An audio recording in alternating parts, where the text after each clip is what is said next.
ម៉ែស្រក់ទឹកភ្នែកពេលឃើញកូនមកថ្វាយបង្គំម៉ែ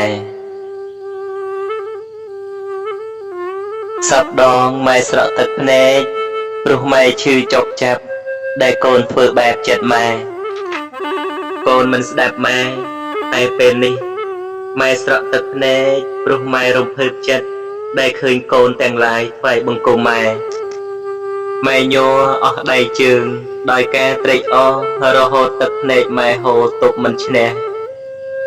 ម៉ែអរខ្លាំងពេកបណ្ដែលឲ្យម៉ែទៅជាយំដោយហាមឃាត់ចិត្តមិនបានកាលពីមុនកូនមិនសូវរវល់ជាមួយនឹងម៉ែទេ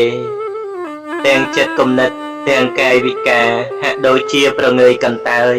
និងមិនសូវមានការគោរពអោនលំទោនម៉ែហើយក្នុងចិត្តរបស់ម៉ែក៏ធម្មតាមិនមានការរំភើបសប្បាយរីករាយអីឲ្យណាស់ណាទេតែពេលនេះចិត្តរបស់ម៉ែត្រេកអរសប្បាយរីករាយលាយឡំដោយការរំភើបប្លែកព្រោះកូននាំគ្នាមកថ្វាយបង្គំនិងសូមខមាទោសឲ្យម៉ែលើកលែងទោសកំហុសទាំងឡាយដែលកូនធ្វើខុសចំពោះម៉ែកន្លងមកកូនសម្លាញ់ចិត្តម៉ែតាំងពីដើមរហូតមកដល់ពេលនេះម៉ែមិនដែលយកទោសអូសដំណើរកូនឡើយទោះបីជាកូនធ្វើខុសចំពោះម៉ែដោយកំហុសច្រើនរាប់មិនអស់ហើយកូនមិនទទួលហើយក្នុងពេលនេះម៉ែមិនត្រឹមតែមិនខឹងនឹងកូនទេថែមទាំងស្រឡាញ់កូនទ្វេដងព្រោះកូនមកថ្វាយបង្គំសូមខមាទោសម៉ែ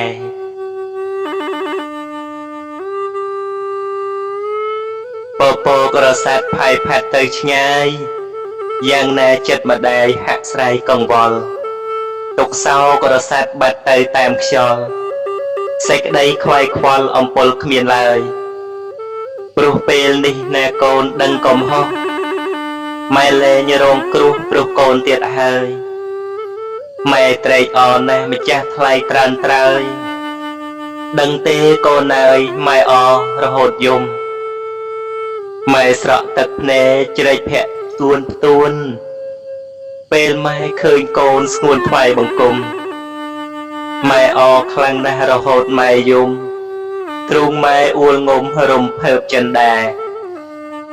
ខ្លួនប្រែនម៉ែញ័រសពអស់សរសៃម៉ែសែនអរភ័យក្នុងថ្ងៃនេះណាម៉ែប្រឹងបញ្ឈប់ទុកទឹកនេត្រាតែទោះយ៉ាងណាវានៅតែហូរ